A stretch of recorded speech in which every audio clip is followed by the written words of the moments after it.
నేను నా తర్వాత నాకు అటువంటి కండక్టర్ జాబ్ చేయాలని చాలా ఆశ ఉంది. దానికి ఎగ్జామ్ కూడా రాసినాం, కానీ ఇక మరి అది వచ్చింది నన్ను ఇంతవరకు అదంటే ఎంతో అసలు ఇంతవరకు తాగేటోళ్ళని చూస్తే నాకు ఆశయం అనిపిస్తుంది. ఇప్పుడైతే మా జీవన సంతోషం సాక్ష్యం దేవుడు దీవించింది. సమయం ఇచ్చిన దైవజనుడికి నా వందనాలు, సంఘం అందరికీ నా వందనాలు. చిన్న 9 సంవత్సరాలలోనే పెళ్లి చేసింది. 80 ఏళ్ళలో పెళ్ళి అయింది. దేవుడు మరి ఎందుకు ఏర్పరిచాడో నాకైతే తెలియదు. 87, 37, 17 మరి దేని విషయమో నాకైతే తెలియని రీతిగా ఈరోజు ప్రేయర్ అయింది. మరి ఎందుకు పిల్లలకు తలంపు కలిగిందో నాకు అది అర్థం కాదు. దేవుని కృప ఏమైంది చిన్నతనం నుండి అయినా ఇప్పటి వరకు దేవుని కృపలు ఎన్ని ఒడదొడకలు వచ్చినా, ఎన్ని కష్టాలు వచ్చినా, ఎన్ని నష్టాలు వచ్చినా దేవుని కృపలో ఇప్పటి వరకు సురక్షితంగా ఉన్నాం.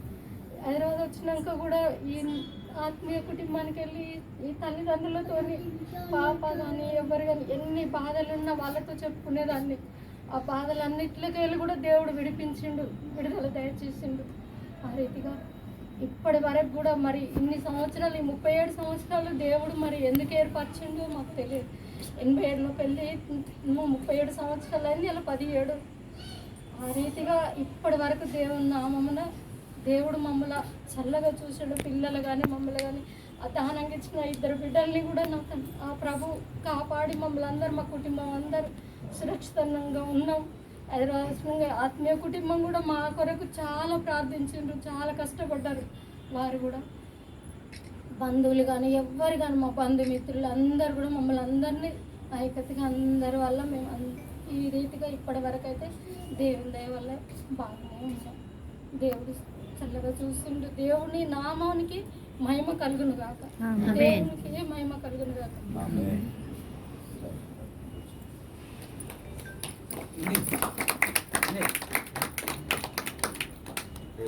మరి వాళ్ళిద్దరూ చెప్పాలంటే ఎన్నో విషయాలు ఉన్నాయి, అనేకమైన విషయాలు వాళ్ళకి నేను చెప్పాలంటే చాలా విషయాలు ఉన్నాయి. కానీ వాళ్ళు కూడా పాపం ఇప్పుడు సమయమును బట్టి సమయమును పాటిస్తున్నారు.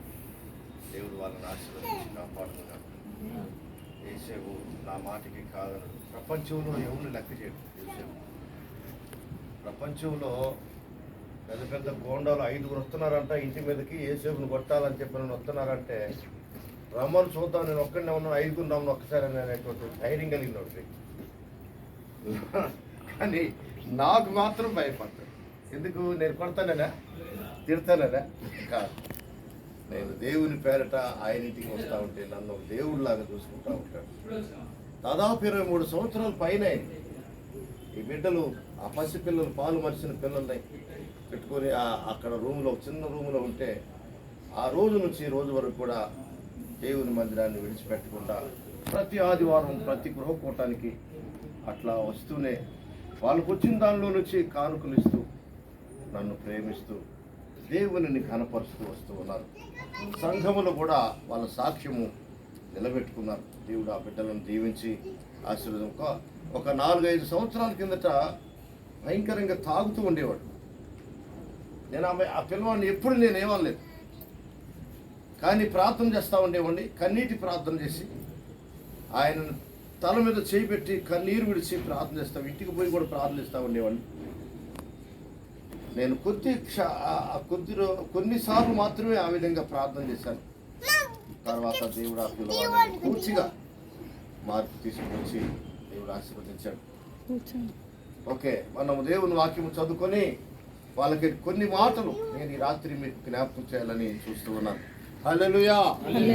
మీకా గ్రంథంలో చదువుకున్నాం. మీకా గ్రంథంలో 7వ అధ్యాయం 7వ అధ్యాయము 7వ వచనం చదువుకుందాం. 7వ వచనం 8వ వచనం కూడా చదువుకుందాం. నేను చెప్తాను, మీరందరూ ఆ మాట పలకండి. అది ఉచ్చరిస్తూ ఉంటే మీకు కూడా దీవెనే, ఆశీర్వాదమే. ఆమేన్. హల్లెలూయా. అయినను యెహోవా కొరకు నేను ఎదురు చూచెదను, రక్షణకర్తయగు నా దేవుని కొరకు నేను కనిపెట్టి ఉందును. నా దేవుడు నా ప్రార్థన ఆలకించును. నా శత్రువా నా మీద అతిశయపడవద్దు. నేను క్రింద పడినను తిరిగి లేతును. నేను అంధకారమందు కూర్చున్నను. యెహోవా నాకు వెలుగుగా ఉండును. ఆమేన్. హల్లెలూయా, హల్లెలూయా. చిన్న ప్రార్థన చేస్తాను. కొద్ది క్షణాలు దేవుని వాక్యము మనకి, దేవుడు మన ఎడల ఎలాంటి ప్రేమ కలిగి ఉన్నాడు, ఎలాంటి కృప కలిగి ఉన్నాడో కొన్ని మాటలు నేను మీకు జ్ఞాపకం చేయాలని చూస్తున్నాను. కొత్తగా పెళ్ళైన వాళ్ళు కాదు, పెళ్లి కుమారుడు ఎట్లుండాలి, పెళ్లి కూతురు ఎట్లా ఉండాలి, భార్య భర్తను ప్రేమించాలి, భర్త భార్యను ప్రేమించాలి అని చెప్పడానికి వాళ్ళు ఎవరు క్రొత్త దంపతుల దాదాపు ఒక 30 సంవత్సరాలు పైనే వాళ్ళు కాపురం చేసి ఎన్నో కష్టాలు పడి భార్య భర్తలు విడిపోకుండా భార్య ఎడల భర్తకు, భర్త ఎడల భార్యకు ప్రేమ కలిగి ఉంటున్నారు. కనుక ఈ రోజున దేవుడు మన పట్ల ఎలాంటి ప్రేమ కలిగి ఉన్నాడో ఆ విషయాలు నేను కొన్ని మాటలు మీకు నేను జ్ఞాపకం చేస్తాను. ప్రార్థన. ప్రేమ కలిగిన తండ్రి, పరిశుద్ధుడా, దయా దాక్షిణ్యపుణ్యుడా, నీకు వందనాలు, స్తోత్రాలు, స్తుతులు చెల్లిస్తున్నాను నాయన. ఈ రాత్రి బిడ్డలకు చదివిన లేఖన భాగము అందరము నాయన ఉచ్చరించాము నాయన. నేను నమ్మిన నా దేవుడు నాకు రక్షణకర్త ఉన్నాడు, ఆయన నన్ను ఆదుకుంటాడనేటువంటి మాటలు మేము బైబిల్ గ్రంథం నుండి చదువుకున్నాం. అదే మాటలు మాకు వాగ్దానములుగా ఈ మధ్యాహ్నక ఈ రాత్రి కాలంలో మాకు ఇస్తూ ఉన్నావు నాయన. ఈ కుటుంబానికి ఈ మాటలు క్షేమకరంగా ఒక గొప్ప అగ్ని కంచువలె ఉండడానికి మీ కృప దయచేయమని, ఆశీర్వాదకరంగా చేయమని యేసునామమున స్తుతించి ప్రార్థించాలని వేడుకుంటున్నాం తండ్రి. హల్లెలూయా, హల్లెలూయా, హల్లెలూయా. దేవుని బిడ్డలారా, మరి ఈ చదవబడిన లేఖన భాగంలో మీకా భక్తుడు ద్వారా దేవుని యొక్క మాటలు ఇక్కడ రాయబడినటువంటి మాటలు చదువుకున్నాను. యెహోవా కొరకు నేను ఎదురు చూస్తూ ఉన్నానని మాట్లాడుతున్నాను. ఎప్పుడైతే ఒక మనుషుడు ఎదురు చూస్తూ ఉంటాడు యెహోవా కొరకు ఎదురు చూచువారు ఎప్పుడైనా నూతన బలం పొందుకుంటారనే సంగతి ప్రభు మనకి జ్ఞాపకం చేస్తున్నాడు. యెషయా గ్రంథంలో కూడా ఆ మాటలు చాలా ఉన్నాయి. యెహోవా కొరకు ఎదురు చూచువారు నూతన బలం పొందుకుందురు, వారు రెక్కలు చాపి పైకి ఎగురుదురు, అలవేక పరిగెడుతురు, సమస్యలక నడిచిపోతారని చెప్పినని దేవుని వాగ్దానం వారు రాసిపెట్టారు. యేసయ్య చాలా మంచి దేవుడు. దేవుని వెళ్ళారు ఆయన తన ఎడల భయభక్తులు కలిగినటువంటి వారి విషయంలో ఎప్పుడే కానీ ఆయన మర్చిపోయే దేవుడు కాడని ప్రభు మనకు జ్ఞాపకం చేస్తుంది. ఆ తర్వాత 8వ వచనంలో శత్రువుల విషయంలో మనకు ప్రధాన శత్రువు ఎవరైతే సాతానే. ఎన్నో విధములుగా సాతాను మన కుటుంబంలో అసమాధానం కలిగించాలని ప్రయత్నం చేస్తూ ఉంటాడు. ఏదో ఒక విధంగా మనల్ని బాధ పెట్టాలని, ఏదో ఒక నష్టం చేయాలని చూస్తూ ఉంటాడు సాతాను గారు. కానీ దేవుని దయ వల్ల ప్రభాని ఎప్పుడైతే కేక వేస్తామో ఆకాశంలో నుండి దేవుడు తన దక్షిణ హస్తమును చాపి ఎంత దూరంలో ఉండైనా ఆయన చెయ్యిని మనకు పంపించగలడు. ఆయన చెయ్యి కొరచ కాదు. దేవుడు అంటున్నాడు, యెషయా గ్రంథంలో అంటున్నాడు, రక్షింపనేరకై ఉండినట్లుగా నా హస్తము కురుచక్క ఉండదు. విననేరకై ఉండినట్లుగా, వాళ్ళ ప్రార్థన చేస్తే విననేరకై ఉండినట్లుగా నా చెవులు మందం కాదని ప్రభు మనకు జ్ఞాపకం చేస్తుంది. అదే విధముగా దేవుడు మనకు రక్షణ క్షేమమును అనుగ్రహించవాడని ప్రభు మనకి జ్ఞాపకం చేస్తూ ఉంటున్నాడు. ప్రియుల యేసయ్య గొప్ప దేవుడు. ఆయన మరి ఇప్పుడు మనం చదువుకున్నటువంటి లేఖన భాగంలో చూసినట్లయితే రక్షణకర్తయగు నా దేవుని కొరకు నేను కనిపెట్టుకుందును అని చెప్పి నన్ను మీకా భక్తుడు మాట్లాడుతున్నాను. ఎందుకనగా మీకా యేసు ప్రభు యొక్క మహత్తరమైనటువంటి రక్షణను గురించి, ఆయన గురించి దర్శనములు చూసినటువంటి వాడు. మీకా యేసు ప్రభుని గురించి ప్రవచించాడు. యేసు ప్రభు ఏ గ్రామంలో పుడతాడో ఆ దర్శనంలో ఆయన కన్నులారా చూచి, ఇదిగో బెత్లెహేములోనే యేసు ప్రభు పుట్టబోతున్నాడని ఆయన రాశాడు. దేవుని బిడ్డ అంత గొప్ప అనుభవంతో రాసినటువంటి మాటలు మీకా భక్తుడు. యేసు ప్రభు పుట్టకముందే, అంటే యేసు ప్రభు ఇప్పుడు పుట్టి దాదాపు ఈ లోకంలోనికి వచ్చి 2024 సంవత్సరాలు అయిపోయింది. అంతకుముందే ఆయన 522 సంవత్సరాల నాడు జీవించినటువంటి వ్యక్తి. ఆయన పాత నిబంధన ప్రవక్త. ఆయన మనకి జ్ఞాపకం చేస్తున్నటువంటి మాటలు ఈ మాటలు. దేవుని బిడ్డలారా, రక్షణకర్త అనేటువంటి మాటలు ఆయన ఆనాడు మనకి జ్ఞాపకం చేశారు. ఈ రక్షణకర్త రక్షణకర్త రక్షణకర్త అని బైబిల్లో దాదాపు 22 సార్లు బైబిల్ గ్రంథంలో రాయబడి ఉంది. అవన్నీ ఇప్పుడు మనం చదువుకోవాల్సిన అవసరం లేదు, టైం లేదు. కానీ ప్రియులారా, మంచి దేవుడు మన దేవుడు. కర్త అని అనగానే ఆయన దేవుడు అని అర్థం. కర్త అంటే చాలామంది మన కర్త అని చెప్పినని లయకర్త, సృష్టికర్త, సమాధానకర్త, ఆలోచనకర్త, ఇవన్నీ కర్తలన్నీ ఆయనకే తగు. కర్త ఆయనే, ఇంకెవరు లేరు. సృష్టికర్త అయినటువంటి మహాదేవుడికి, సృష్టికర్త అయినటువంటి దేవుడికి కర్త అని చెప్పినని అనేకమైన భాషలు. మన దేశంలో కూడా ప్రక్కనే ఉన్న మెడ్రాసులో కూడా వాళ్ళు కర్త అని చెప్పినని దేవుడు అన్నాడు. కర్తావే అని వాళ్ళు పిలుస్తారు. ప్రభువుని కనపరిచేటప్పుడు ప్రార్థన చేస్తారు. కర్త అనగా మన ప్రభు అయినటువంటి యేసుక్రీస్తు అని మనం జ్ఞాపకం చేసుకోవాలి. దేవుడు అని అర్థం కర్త అంటే. ఆ కర్త సృష్టికర్త అయినటువంటి దేవుడు అనే సంగతి మనం ప్రభువుని జ్ఞాపకం చేసుకుంటున్నాం. సృష్టికర్త అయినటువంటి దేవుడు వానసిపోయి మరలా మేఘములు కమ్మక ముందే యెహోవా దేవుని సృష్టికర్తను మీరు జ్ఞాపకం చేసుకుని అని మాట్లాడుతూ ఉన్నాడు. ప్రసంగి గ్రంథంలో 12వ అధ్యాయంలో మాట్లాడుతున్నటువంటి మాటలు. కొలస్సీ పత్రిక 1వ అధ్యాయం 14 వచనంలో 14-15 వచనంలో కూడా ఈ మాటలు అక్కడ బైబిల్ గ్రంథంలో రాసి ఉన్నాయి. ప్రియులారా, ఆయన సృష్టికర్త అయినటువంటి మహాదేవుడు ఈ లోకంలోనికి మానవ రూపంలో వచ్చాడు. మనల్ని కాచి కాపాడి మన పాపం నుండి మనం విమోచించడానికి. ఇంకా తిమోతి గ్రంథంలో అంటాడు, పాపులను రక్షించడానికే ఆయన పాపముగా చేయబడిపోయాడు, శాపముగా చేయబడిపోయాడు. మనుషులందరూ పాపం ఆయన మీద పడిపోయింది. ఆయన పాపిగా చేయబడ్డాడు, కానీ ఆయన పాపం చేయలేదు. ఆయన పాపమును, దేవుని బిడ్డలారా, మనందరూ పాపములను తీసివేయడానికి లోకానికి వచ్చి ఆయన చనిపోయి తిరిగి లేచి మనకు రక్షణ తీసుకుని వచ్చాడు. ఆయన పేరే రక్షణ. యేసు అనగా రక్షణ అని అర్థం గ్రీకు భాషలో. యేసు అనగానే రక్షణ అనే సంగతి ప్రభు మనకు జ్ఞాపకం చేస్తున్నాడు. ఇంకా ఒక 2-3 మాటలు నేను మీకు జ్ఞాపకం చేస్తాను. ఈ ఆలోచనకర్త అని చెప్పినని తిమోతి ఆ యెషయా గ్రంథంలో రాయబడి 9వ అధ్యాయం 6వ వచనంలో ఆయన సమాధానకర్త అని రాయబడి ఉంది. ఆయన నిత్యుడకు తండ్రి అని రాయబడి ఉంది. ఆ కుమారుడు పేరే ఈ పేర్లన్నీ. ఆయన నిత్యుడకు తండ్రి, సమాధాన అధికారి, ఆయన అధిపతి. ఆయన ఆయనకు 5 లక్షణములు ఉన్నట్లుగా అక్కడ ఆయన రాశాడు. సరే, ఇప్పుడు మనము యెషయా గ్రంథం 9వ అధ్యాయం 6వ వచనము ఆ మీద ఇర్మియా గ్రంథంలో 32వ అధ్యాయం 19వ వచనం చదువుకున్నాం. ఇర్మియా గ్రంథంలో 32వ అధ్యాయం 19వ వచనం కనుక ఎవరైనా చదవగలిగినట్లయితే అక్కడ 32:19 ఒక్క మాట నేను మీకు జ్ఞాపకం చేయాలని చదివితే మంచిదని నేను. ఎవరైనా చదవగలరా?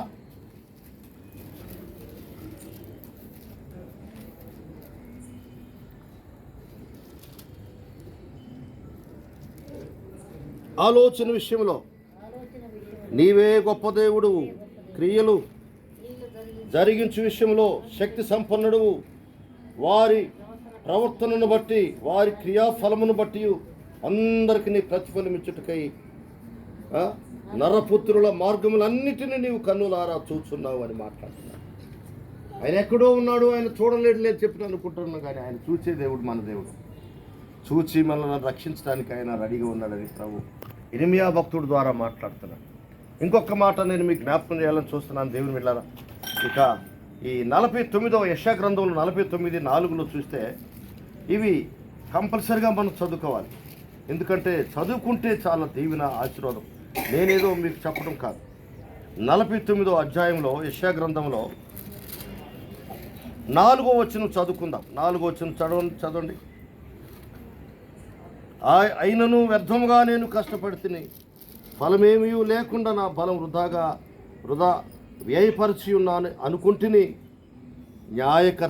నాకు న్యాయకర్త యెహోవాయే, నా బహుమానం నా దేవుని యొద్దనే ఉన్నది. ఆయన న్యాయకర్త అని సంగతి బైబిల్ గ్రంథం మనకు జ్ఞాపకం చేస్తుంది. న్యాయం చేసేటువంటి మహాదేవుడు మన దేవుడు. కీర్తన గ్రంథంలో 50వ కీర్తన 6వ వచనంలో దావీదు భక్తుడు ఒక మంచి శ్రేష్టమైన మాట మాట్లాడుతున్నాడు. దావీదు ఆ ప్రార్థన చేస్తూ 50వ కీర్తన 6వ వచనంలో ఒక మంచి బ్రహ్మాండమైనటువంటి స్టేట్మెంట్ ఇచ్చాడు ఆయన. చూడండి, ఆ చివరి వచనం, స్తుతి యాగం అర్పించువాడు నన్ను మహింపరుచున్నాడు, నేను వానికి దేవుని రక్షణ కనబరుచున్నట్లు వాడు మార్గము సిద్ధపరచుకొని నేను మాట్లాడు. బాల్యం నుండి నేను యేసు ప్రభువును వదిలిపెట్టలేదు. ఇందాక యోసేపు ఇచ్చినటువంటి సాక్ష్యం. ఎవరైతే యేసు ప్రభుని దేవాది దేవుని స్తుతిస్తూ ఉంటారో, ఆ కర్తను జ్ఞాపకం చేసుకుంటారో వాళ్ళను దేవుడు ఎప్పుడు కూడా విడిచిపెట్టడట. ఎప్పుడు కూడా జ్ఞాపకం చేసుకునేటువంటి దేవుడు. ఆయన కాచి కాపాడే దేవుడు. ఆయన నిద్రపోయే దేవుడు కాదు. ఆయన మరిచిపోయే దేవుడు కాదు. ఆయన కునికే దేవుడు కాదు. ఇశ్రాయేలును కాచి కాపాడేటువంటి దేవుడు. కునుకడు, ఆయన ఎన్నడూ నిద్రపోడని ప్రభు మనకి జ్ఞాపకం చేస్తూ ఉన్నాడు. ఈ బిడ్డలకి ఎన్నో శ్రమలు వచ్చినాయి, గత కాలం అనారోగ్యాలు వచ్చినాయి.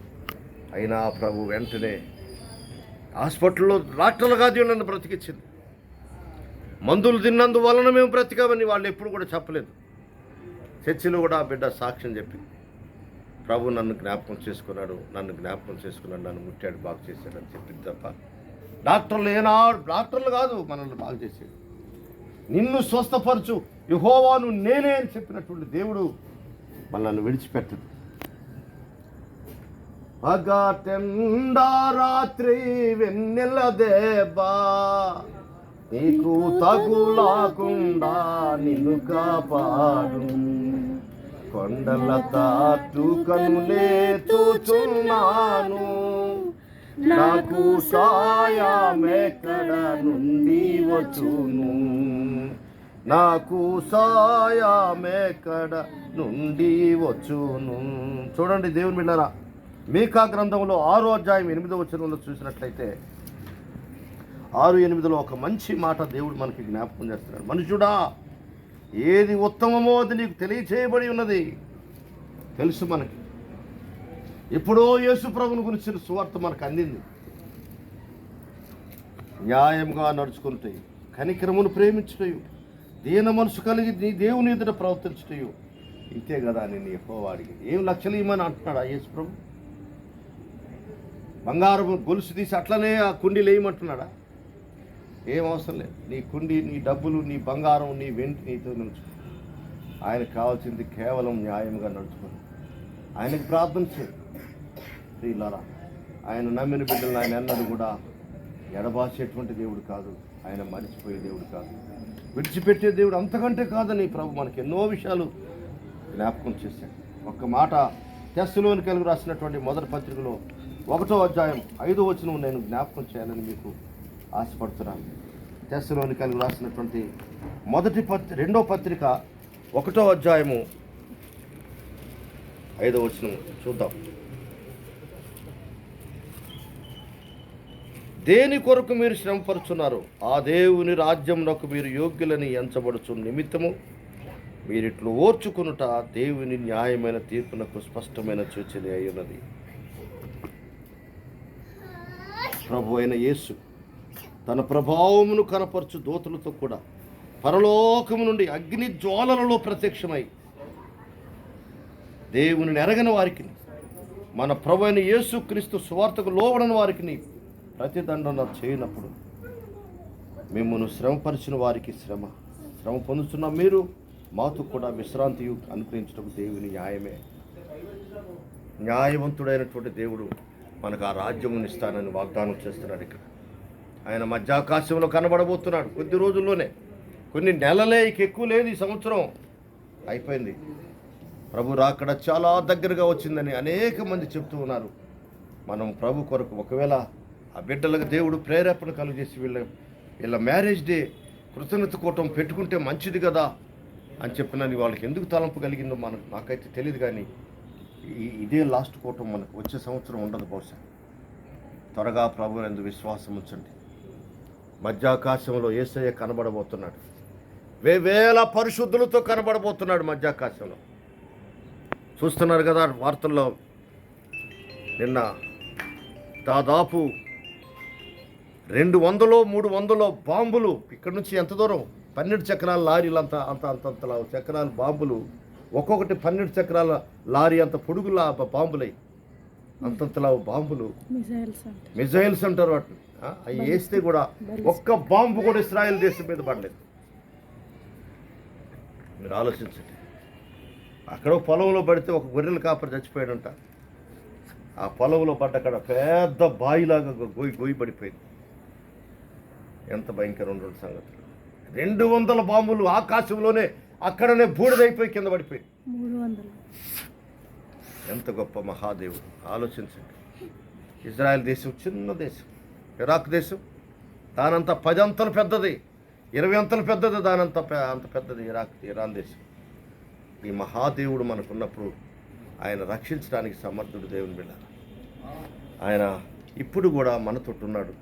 నేడు అనే సమయం ఉండగానే మనం ప్రభు దగ్గర గట్టిగా మనము కేక వేసి, ప్రభా నన్ను జ్ఞాపకం చేసుకోమని కనుక అడగగలిగినట్టయితే మరి ఎన్నో విషయాలు దేవుడు మనకి ఇంకా జ్ఞాపకం చేస్తున్నాడు.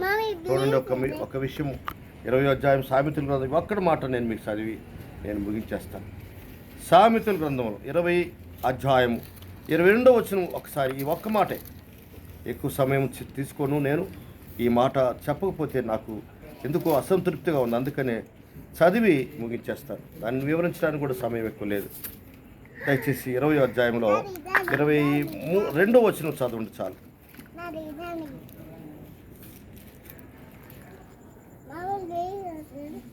కీడుకు ప్రతి కీడు చేసేదని అనుకునవద్దు, యెహోవా కొరకు కనిపెట్టుకొనుము, ఆయన నిన్ను రక్షించును. ఎంతోమంది మనకి మన దారిని మనం వెళుతున్నాం, మన పని మనం చేసుకుంటున్నా, మనకి ద్రోహం చేయాలని చూస్తారు. నాకు కూడా ఎన్నో మంది ద్రోహం చేయాలని చూశారు. వాళ్ళు కాదు మనకు శత్రువులు, సాతాను గడి శత్రువు. వాడిని నాశనం చేయమని మనం ప్రార్థన చేయాల్సిన అవసరమే లేదు. మనం నమ్మిన దేవుడు మన దేవుడు. ప్రభా నేను నీ వైపు చూస్తూ సాగిపోతూ ఉన్నాను ప్రభా, ఆ సాగిపోయేటువంటి భాగ్యం నాకు ఇచ్చావు నాయన, నీ స్తోత్రం. మా మార్గమును సరళం చేయి. నీ వాక్యము నా పాదములకు దీపమును, అది నా త్రోవలకు వెలుగునై ఉన్నదని దావీదు భక్తుడు ప్రార్థన చేసుకున్నటువంటి మాటను బట్టి, వాక్యమే వెలుగై ఉన్నది, వాక్యమే మన త్రోవలకు వెలుగు చూపించేటువంటిదిగా, దారి చూపించేదిగా ఉన్నది. వాక్యము అగ్ని అయి ఉన్నదని ఇర్మియా గ్రంథంలో రాయబడి ఉన్నది. అదే హెబ్రీ గ్రంథంలో కూడా 12వ అధ్యాయం చివరి వచనంలో కూడా రాయబడింది. వాక్యము, యెహోవా వాక్యము దహించు అగ్ని అయి ఉన్నదని మాట్లాడతాడు. ఆ అగ్ని ఆకాశంలో ఉన్నటువంటి అగ్ని యెహోవా దేవుడు. యెహోవా దహించు అగ్ని అయి ఉన్నాడు. ఆయన లోకంలో ఉన్నటువంటి ఈ అగ్నిని కాల్చివేయగలడు. ఈ సముద్రమును కాల్చివేయగలిగిన దేవుడు మన దేవుడు. ఆయనను నమ్ముకుని ఉన్నాం. కొన్నిసార్లు భయపడే పరిస్థితులు మన బ్రతుకులలో వస్తాయి. భయపడని అవసరం లేదు. భయపడవద్దు అని బైబిల్ గ్రంథంలో ఎన్నిసార్లు ఉందో తెలుసా? 365 సార్లు రాయబడింది. అంటే మన సంవత్సరానికి ఎన్ని రోజులు? 365 రోజులు. రోజుకు ఒక వాగ్దానం చొప్పున భయపడవద్దు నా కుమారుల, ధైర్యంగా. ఇప్పుడే రక్షణ దినము, నేడే మీకు అనుకూలమైన సమయం. ఇంత గొప్ప రక్షణను నిర్లక్ష్యం చేసిన మనము ఆ భయంకరమైనటువంటి నిత్య నరకంలో కాలిపోకుండా తప్పించడానికి దేవుడు వచ్చి మనలను, పరిశుద్ధులందరూ మేఘముల మీద క్షణంలో మనం మారిపోతాం. తెల్లని దగ్గ మెరిసేటువంటి ఒక లైట్ల వల్లే మార్చబడిపోయి, మనం మహిమగా మార్చబడిపోయి మేఘాల మీద వెళ్ళిపోతాం. యుగాయుగంలో రాజ్యంలో ఉంటాం మనం. అక్కడ ఆ రాజ్యం కొరకు మనం ఎదురు చూద్దాం. అదే మన నిరీక్షణ. అంతకంటే వేరేదేమి లేదు. దేవుడి బిడ్డలను, తన కుమారులను, ఆయన కోడల్ని, ఆయన బంధువులందరినీ ఈ విధంగా మార్చి దీవించి ఆ రాజ్యంలో చేరడానికి కొంచెం ప్రయాసపడడానికి. ఇప్పుడు వచ్చారు బిడ్డలు, కొంతమంది ఆడపిల్లలు, వాళ్ళ బంధువులు ఎక్కడి నుంచో వచ్చారు. పాపం లాల కూడా ఆ ప్రాంతం నుంచి కూడా వచ్చారు. వాళ్ళు కూడా అప్పుడప్పుడు చర్చికి వెళ్తూ ఉంటారు. చెప్పారు, మీరందరూ కూడా ప్రభు రాజ్యం కొరకు సిద్ధపడండి. దేవుడు మిమ్మల్ని ఆశీర్వదించునుగాక. హల్లెలూయా. ప్రార్థన చేసుకుందాం. ఒక చిన్న ప్రార్థన చేసిన వెంటనే కేక్ కట్ చేద్దాం. ఈ రాత్రి కాలంలో నీవు సృష్టికర్తవు, ఆలోచనకర్తవు, బలవంతుడైన దేవుడు, నిత్యుడగు తండ్రివి, సమాధానకర్తవు నాయన నీ స్తోత్రాలు చెల్లిస్తున్నాను. న్యాయకర్తవు నాయన నీ స్తోత్రాలు, రక్షణకర్తవు నాయన నీ స్తోత్రాలు. ఈ 5 విషయములు ఈ బిడ్డలకి నేను ఈ రాత్రి జ్ఞాపకం చేశాను. ఈ 5 విషయములు ప్రతి క్షణము ప్రతిరోజు వాళ్ళు జ్ఞాపకం చేసుకుంటారు. మీ వైపు చూసి సాగిపోతూ ఉండగా మీరే చేయి పట్టుకుని నడిపిస్తూ ఉన్నారు. ఇంకా నడిపించండి, బలపరచండి. సమస్త దోషము కీడు యావత్తు కాల్చివేయమని ప్రార్థన చేసి వచ్చిన ప్రతి ఒక్కరిని దీవించమని. ఇది దాంపత్య జీవితం రానున్న కాలంలో నీ రాకడ ఆలస్యమైతే ఒకవేళ 3 పువ్వులు 6 కాయలుగా విరాజులున్నట్లు దీవించమని, పిల్లలను దీవించమని యేసు నామమున స్తుతించి ప్రార్థించని వేడుకుంటున్నాను తండ్రి. పిల్లరా ఇక్కడ కేకు అది